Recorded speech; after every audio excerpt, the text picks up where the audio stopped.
तो दोस्तों, मैं आपसे रिक्वेस्ट करती हूँ कि अगर आपको इस मूवी की कहानी अच्छी लगे तो प्लीज इस वीडियो को लाइक जरूर कीजिएगा। तो दोस्तों, मूवी की शुरुआत होती है जहां यूएस के एक छोटे शहर डेल में हम दो भाइयों को देखते हैं। बड़े भाई का नाम बिल डेनबर्ग और छोटे भाई का नाम जॉर्ज डेनबर्ग होता है। बाहर दरअसल बारिश का मौसम होता है, तो बिल अपने छोटे भाई को खेलने के लिए एक कागज की नाव बनाकर देता है और उसके साथ खेलने को कहता है। जॉर्ज बाहर आकर बारिश में नाव चलाने लगता है और बारिश के पानी का बहाव बहुत तेज होने के कारण उसकी नाव एक नाली में चली जाती है। जहाँ पर जॉर्ज जब नाव लेने के लिए नाले के पास जाता है तो उसे नाले में कुछ दिखाई पड़ता है और उसका नाम होता है पेनीवाइज।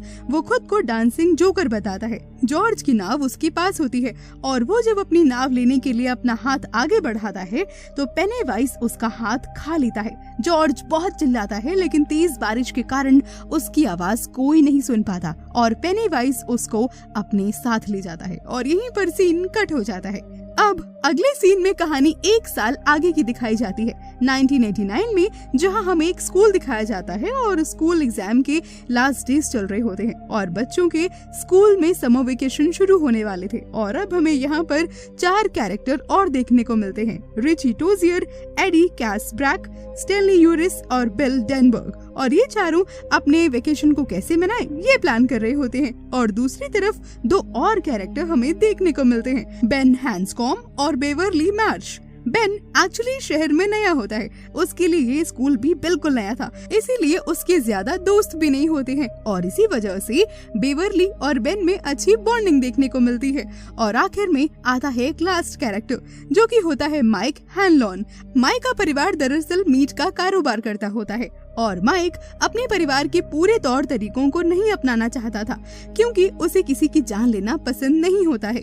अब यहाँ पर उसके दादाजी उसे ये समझाते हैं कि इस दुनिया में 2 तरह के लोग होते हैं, एक जो जान लेते हैं और दूसरे जो बिना मतलब के अपनी जान गंवा देते हैं। अब तुम डिसाइड करो कि उन दोनों में से तुम्हें कौन सा बनना है। अब वापस से यहाँ पर कहानी में सेकंड गियर लगता है और कहानी आगे बढ़ती है, जहाँ पर सभी बच्चे अपने डर का सामना एक एक करके करते जा रहे होते हैं। और सबसे पहली बारी आती है माइक की। वो मीट की डिलीवरी लेकर मीट की शॉप में जाता है, लेकिन दरवाजे के सामने वो पूछता है तो वहाँ पर अंदर से उसे कुछ जलने की महक आती है और वो देखता है कि जलती हुई चीज बाहर ही आ रही होती है और वो डर के मारे वहाँ से भाग जाता है। अगले सीन में हम स्टेनली को देखते हैं, जिसको रबाया पढ़ने को कहा जाता है। रबाया दरअसल इस्लाम का एक धर्म होता है और वो उसे ठीक से नहीं पढ़ पाता है, जिस पर उसके पापा उससे कहते हैं कि तुमसे ये नहीं हो पाएगा, तुम एक काम करो, इस किताब को जाकर मेरे ऑफिस में रख दो। और जैसे ही स्टेनली किताब को रखने जा ही रहा होता है कि पीछे लगी पेंटिंग में एक औरत गायब हो जाती है और वो वापस से उस पेंटिंग को सही करता है, लेकिन उसका डर तभी उसके सामने आ जाता है और पेंटिंग वाली औरत बाहर निकलकर स्टेनली के सामने आ जाती है और उस पर हावी होने लगती है। स्टेनली यहाँ पर बहुत घबरा जाता है, वो चुपचाप वहाँ से भाग आता है। अब अगले सीन में हम बेन को देखते हैं जो कि लाइब्रेरी में बैठ के इस शहर के बारे में आर्टिकल पढ़ रहा होता है और तभी उसे पता चलता है कि 1908 में इस शहर में बहुत भयानक आग लगी थी जिसमें बहुत सारे लोग मारे गए थे।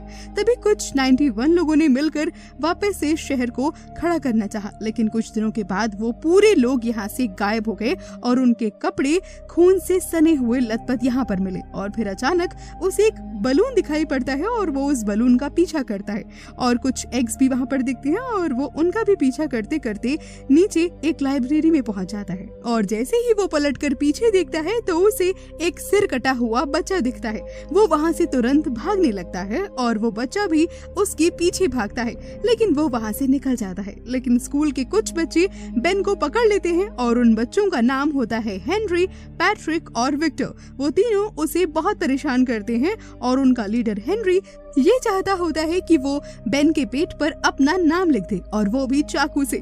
और इसके बाद वो ऐसा कर भी देता है। बेन मदद के लिए बहुत चिल्लाता है, लेकिन कोई भी उसकी मदद के लिए आगे नहीं आता है। बेन खुद उसके मुंह पे कस के एक लात मारता है और वहाँ से भाग जाता है। वो सब उसका पीछा करते हैं और लात खाने के चक्कर में हेनरी का जो चाकू होता है वो वहीं पर कहीं गिर जाता है। छुपते हुए बेन वहाँ से भाग रहा होता है और तभी वहाँ पर एक नाला होता है और पैट्रिक को उसमें से कुछ आवाज सुनाई देती है। वो बेन को ढूंढते हुए नाले के अंदर आ जाता है और उसके पास तभी एक लाइटर होता है और उसी की मदद से वो वहाँ पर रोशनी करता है। वो जैसे जैसे आगे बढ़ता है उसको कुछ एक आवाज सुनाई दे रही होती है और जैसे ही वो यहाँ पर पीछे मुड़कर देखता है तो वही पेनीवाइज उसे दिख जाता है और वो उसे वहीं पर मार के खत्म कर देता है। अब अगले सीन में हम देखते हैं कि बेन जान बचाकर भाग रहा होता है, तभी उसके 4 दोस्त उसे दिख जाते हैं, बिल, स्टेनली, रिची और एडी। और वहाँ से भागकर वो लोग वापस अपने शहर आ जाते हैं और देखते हैं कि बेन की तबीयत बहुत खराब होती है। वो लोग मेडिकल स्टोर पर जाते हैं और दवाई लेने लगते हैं, लेकिन उन लोगों के पास उतने पैसे नहीं होते हैं कि वो सारी दवाइयों को ले सकें। और वहाँ पर उनको बिवरली मिल जाती है और वो लोग उससे मदद मांगते हैं और उसे ये बताते हैं कि उनके पास दवाई खरीदने के लिए पैसे नहीं है। इतने में तभी बिवरली दुकान वाले को अपनी बातों में उलझा कर रखती है और पीछे से वो लोग दवाई लेकर भाग जाते हैं और बेन का ट्रीटमेंट जाकर के शुरू कर देते हैं। तभी वहाँ पर बिवरली भी आ जाती है और वो उन लोगों से पूछती है कि क्या तुम्हें ठीक से बैंडेज करना भी आता है। इसके बाद यहीं पर सीन कट हो जाता है और हमें बिवरली का घर दिखाया जाता है जहाँ पर वो अपने फादर के साथ रहती होती है। दरअसल उसके फादर का रवैया उसके साथ बिल्कुल ठीक नहीं होता है। ऐसा लगता था जैसे वो हमेशा उसका फायदा उठाना चाहते थे। वो कभी उसे गलत तरह से टच करते तो कभी उसके बालों को छूते। बिवरली को ये सब बिल्कुल अच्छा नहीं लगता था और एक दिन वो परेशान होकर अपने सारे बालों को कट कर देती है और बाल को वॉश बेसिन में डाल देती है और यहीं पर सीन वापस से कट हो जाता है। और अगले दिन हम सारे दोस्तों को एक साथ वेकेशन एंजॉय करता हुआ देखते हैं। वो सब एक ऊंची जगह पर पहुंच जाते हैं और वहां से पानी में कूदने का फैसला करते हैं और उन सब का साथ देने के लिए वहां पर उनकी नई दोस्त यानी कि बिवरली भी पहुंच जाती है और वो भी उनसे बिना कुछ बोले सीधे पानी में कूद जाती है। सारे ही बच्चे बहुत मस्ती कर रहे होते हैं, लेकिन तभी कुछ देर एंजॉय करने के बाद वो सब जब बाहर आते हैं तभी एडी को बेन की एक बुक मिलती है जिसमें सिटी की पुरानी तस्वीरें होती हैं। तभी बेन उन सबको बताता है कि मेरे पास और भी पुरानी तस्वीरें हैं, क्या तुम लोग देखना चाहोगे। और इसके बाद सभी लोग उसके घर आ जाते हैं। बेन के घर पर उन्हें एक से एक पुरानी तस्वीरें देखने को मिलती हैं जो कि इसी सिटी से जुड़ी हुई होती हैं। तभी एडी बोलता है कि मुझे घर दरअसल जल्दी जाना होगा और मुझे जाने में वक्त भी लगेगा, इसीलिए मुझे थोड़ा पहले निकलना होगा। और ऐसा बोलकर एडी अपने घर के लिए वहाँ से रवाना हो जाता है और जाने के लिए वो ऐसा रास्ता चुनता है जहाँ पर रास्ते में एक भूतिया घर पड़ता है। और जब वो वहाँ से जा रहा होता है तभी उसकी घड़ी का अलार्म बजने लगता है और ये अलार्म उसने इसलिए सेट किया होता है ताकि वो टाइम से दवाई खा सके। और जैसे ही वो दवाई खाने के लिए अपनी दवाई को बाहर निकालता है तो वो दवाई रोड पर गिर जाती है और वो दवाई उठाने की कोशिश कर रहा होता है कि तभी वहाँ पर एक गरीब आ जाता है और उसकी हालत देखकर एडी बहुत ज्यादा डर जाता है और सब कुछ छोड़कर वहाँ से भाग जाता है। अब इसके बाद हम आगे देखते हैं कि बिवरली अपने वॉशरूम में बैठी होती है। तभी उसके वॉश बेसिन से उसे कुछ आवाजें आती हैं। जब वो उसके करीब आती है तो अंदर से उसे कुछ इस तरह की बातें सुनाई देती हैं कि क्या तुम भी हमारे साथ तैरोगी और यहाँ पर आना चाहोगी। जब वो थोड़ा और अंदर झांक कर देखती है और ये कंफर्म करने के लिए कि वाकई ये आवाजें इसी के अंदर से आ रही हैं, तो वो अपने फादर का इंची टेप लेकर आती है और उसे पाइप में डालकर चेक करती है कि क्या वाकई इसके अंदर कोई है। तभी वो ये पाती है कि जो पाइप होता है वो पूरी तरह से ब्लॉक होता है और जैसे ही वो इंची टेप को बाहर निकालती है तो उसके कटे हुए जो बाल होते हैं वो खून में लथपथ बाहर आते हैं और देखते ही देखते खून का जो एक फव्वारा होता है वो वॉश बेसिन से निकलने लगता है, जैसे मानो खून की बारिश हो रही हो और पूरा का पूरा बाथरूम लाल लाल हो जाता है। वो बहुत ही ज्यादा डर जाती है और चिल्लाने लगती है और अपने फादर को जोर जोर से आवाज देकर बुलाने लगती है। जब उसके फादर वहाँ पर आते हैं तो उससे कहते हैं कि तुम इतना चिल्ला क्यों रही हो, तुम्हें इस तरह से इतनी जोर से चिल्लाना नहीं चाहिए। तभी वो अपने फादर को घबराते हुए कहती है कि क्या आपको ये हर तरफ खून नहीं दिखाई दे रहा, ये दीवारें, ये वॉश बेसिन देखिए इनकी क्या हालत हो रखी है। लेकिन उसके जो फादर होते हैं यहाँ पर वो बहुत वियर्ड बिहेव करते हैं और कुछ भी बिना बोले वहाँ से चले जाते हैं। अब अगले दिन आकर के बिवरली सारी बातें अपने दोस्तों को बताती है। पहले तो उसके दोस्त इस बात पर यकीन नहीं करते हैं और वो बोलते हैं कि तुम मजाक कर रही हो, लेकिन जब वो लोग बाथरूम को देखते हैं तो वहाँ पर सच में सारी दीवारें लाल हो चुकी होती हैं और हर तरफ बस खून ही खून होता है। तो वो लोग कहते हैं कि पहले तो हमें इस बाथरूम को साफ करना होगा और इस बाथरूम को पहले जैसा बनाना होगा। साफ करने के बाद जब सब लोग अपने अपने घर जा रहे होते हैं तो उन सब के मन में बस एक सवाल आता है कि क्या ये सब सिर्फ इन लोगों के साथ हो रहा है या बाकी लोगों के साथ भी हो रहा है। और तभी सभी बच्चे एक एक करके अपना अपना वाकया सभी लोगों को बताने लगते हैं और तब उन्हें पता चलता है कि उन बच्चों के साथ ही कुछ इस तरह की अनहोनी हो रही होती है, जिसके कारण ये सारी चीजें हमारे सामने आ रही हैं। इसके बाद तभी उन्हें माइक की साइकिल दिखती है। उन्हें समझ आ जाता है कि हेनरी ही माइक को परेशान कर रहा होगा और वो लोग वहां पर पहुंच जाते हैं तो देखते हैं कि हेनरी और उसके दोस्त मिलकर माइक को मार रहे होते हैं और फिर दोनों एक दूसरे पर पत्थर से हमला करने लगते हैं और हेनरी और उसके दोस्त वहां से भाग जाते हैं और वो लोग आपस में बातें कर रहे होते हैं। और तभी बेन कहता है कि मुझे लगता है कि ऐसा हर 27 साल के बाद रिपीट होता है, यानी कि सबसे पहले 1908 में इस सिटी में आग लग गई थी और इसके ठीक 27 साल के बाद यानी कि 1935 में सिटी को रिक्रिएट किया गया था, लेकिन तब जो 91 लोग थे वो मारे गए और उसके बाद 27 साल के बाद यानी कि 1962 में बहुत सारे लोग लापता हो गए और अब 27 साल के बाद ये वापस से रिपीट हो रहा है, यानी कि अभी चल रहा है 1989 और अभी भी बहुत सारे बच्चे इस सिटी से गायब हो चुके हैं। इसका कारण क्या हो सकता है? इसके पीछे भला कौन हो सकता है? और कोई तो इसके पीछे जरूर है जो हर 27 साल के बाद जागता है और 1 साल तक सबका शिकार करता है। और इसी कारण जो बेन होता है वो अपने घर में जितने भी मैप रखे होते हैं सबको ला करके बिल के गैराज में लेकर के जाता है। वहाँ पर जब सब लोग प्रोजेक्टर पे सारे मैप को देखते हैं और तब उन्हें पता चलता है कि सिटी में जितने भी नाले हैं वो एक पॉइंट पे जाकर मिल जाते हैं जहाँ पे वही भूतिया घर है और जहाँ पर एक कुआं है और वहीं पर जितने भी सिटी के नीचे नाले हैं वो जा करके मिलते हैं। और वो ये सब प्लान कर ही रहे होते हैं कि हमें वहाँ पर जाकर जरूर देखना चाहिए। और तभी टीवी से जो पेनीवाइज है वो बाहर आ जाता है और उन सब पर हमला कर देता है। सभी लोग पेनीवाइज से बचते रहते हैं और तभी माइक उसके प्रोजेक्टर पर लात मार देता है और वहाँ से जो ये पेनीवाइज होता है ये नहीं जाता है और उसका सामना करने के बाद जो सभी लोग होते हैं ये बाहर धूप में आते हैं और तभी ये उससे बच पाते हैं। और इसके बाद तभी ये लोग यहाँ पर डिसाइड करते हैं कि अब हमें उस भूतिया घर में जाना ही होगा और पता लगाना होगा कि आखिर वो हमसे चाहता क्या है। और सब लोग जब वहाँ पर पहुंच जाते हैं तो अंदर जाने के बाद सबके साथ एक अलग तरह का जो हेलुसिनेशन होता है वो सबको फील होने लगता है और सबको अपने डर का सामना करना ही पड़ता है। तभी ये जो एडी होता है इसको अजीबोगरीब आदमी वहाँ पर दिखाई देने लगता है और बिल को अपना छोटा भाई दिखाई देता है और माइक को जलते हुए हाथ दिखाई देते हैं।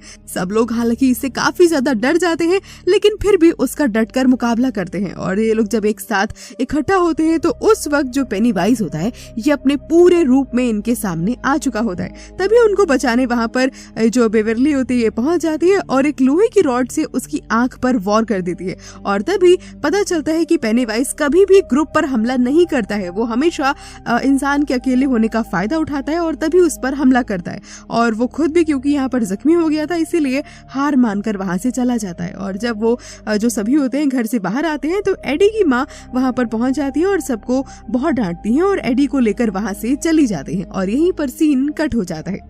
अब अगले सीन में हम देखते हैं कि जो हेनरी होता है ये गन लेकर के खड़ा होता है क्योंकि ये एक पुलिस वाले का बेटा होता है और वो उनकी गन से खेल रहा होता है। तभी उसके फादर वहां पर आ जाते हैं और उसको बहुत डांटते हैं और उसके दोस्तों के सामने उसकी बहुत इंसल्ट हो जाती है। उसको अपने पोस्ट बॉक्स के पास एक बलून नजर आता है और वो जब वहां पर जाता है तो उसको एक गिफ्ट देखने को मिलता है और जब वो उसे खोलता है तो उसमें पुरानी चाकू उसे मिलती है जो उस दिन उससे खो गई थी। तब यहीं पर उसको पेनीवाइज की आवाज सुनाई देती है और वो उसे बहलाने लगता है कि अपने फादर को मार दो और क्योंकि वो तुम्हें बिल्कुल भी समझते नहीं और तुम्हारी बात बात पर इंसल्ट करते हैं। और उसकी बात में आकर अनफॉर्चुनेटली जो हेनरी होता है वो अपने फादर को मार देता है। वापस से यहाँ पे जो सीन होता है वो शिफ्ट होता है और हम देखते हैं कि बेवरली बिल से मिलने के लिए तैयार होकर जा रही होती है कि उसके फादर उसे रोक लेते हैं और उसके साथ जबरदस्ती करने लगते हैं। वो अपने फादर के सिर पर मारकर बाथरूम में आकर छिप जाते हैं लेकिन उसके जो फादर होते हैं वो दरवाजा तोड़कर अंदर आ जाते हैं और वो अपने फादर को